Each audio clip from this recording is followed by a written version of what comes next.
In this short tutorial, I will show you how to lock your home screen layout on a Samsung device. Locking your home screen layout ensures that all your app icons and widgets stay in place, even if you accidentally move them.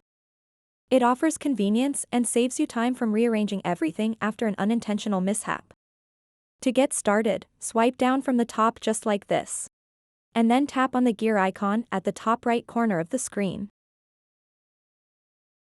Once you are on the settings page, scroll down a bit and tap Home Screen.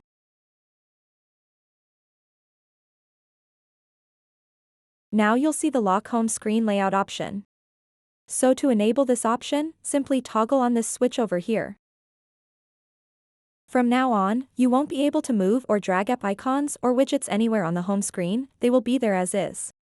If you want to do that and edit your home screen, you have to disable this option. So that wraps up this tutorial.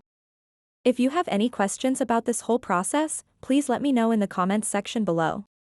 And if this video helped you out, please give it a big thumbs up and subscribe to this channel for more tutorial videos like this one. Thank you so much for watching and have a good day.